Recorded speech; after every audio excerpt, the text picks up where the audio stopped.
দাস গাঁও ৮ গাঁও যে মোৰ ল'ৰাটো হেৰাইছিলে আজি এমাহ ধৰি মই পোৱা নাছিলোঁ, অনুসন্ধান পোৱা নাছিলোঁ।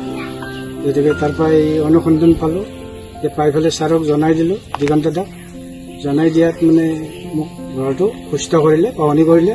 আৰক্ষী সকলো মোক মানে ধন্যবাদ দিছোঁ, জম্মু কাশ্মীৰৰ সকলোকে আৰু ধন্যবাদ দিছোঁ।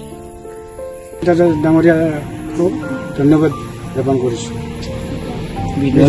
বিধায়ক কমলপুৰ আৰক্ষী থানাৰ অন্তৰ্গত ৮ গাঁও নিবাসী ব্ৰজেন দাস যোৱা কিছুদিন ধৰি নিৰুদ্দেশ হৈ আছিলে আৰু তেখেতসকলৰ পৰিয়ালে যথেষ্ট মানুহৰ লগত যোগাযোগ কৰিছিলে, আৰক্ষীৰ লগতো যোগাযোগ কৰিছিলে আৰু শেষ মুহূৰ্তত কমলপুৰ সমষ্টিৰ বিধায়ক সন্মানীয় দিগন্ত কলিতাৰ লগত পোনপটীয়া যোগাযোগ কৰে আৰু তেখেতসকলে অনুৰোধ জনায় যে তেখেতসকলৰ ল'ৰা যিকোনো কাৰণত ঘৰত আনি দিব লাগে। আৰু বিধায়ক ডাঙৰীয়াও আশ্বাস দিছিলে যে আৰক্ষীৰ লগত যোগাযোগ কৰি অনুসন্ধান কৰি পেলাই তেওঁক অনাৰ ব্যৱস্থা কৰি দিব।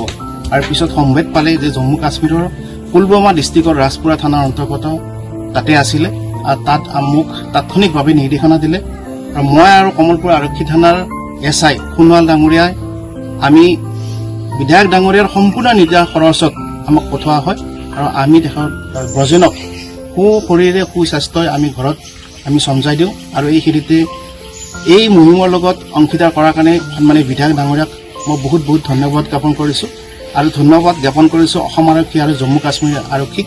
আৰু এইখিনিতে আগলৈকে যেন বিধায়ক ডাঙৰীয়াই এনেকুৱা ধৰণৰ মানৱ সেৱা আগবঢ়াই যায়।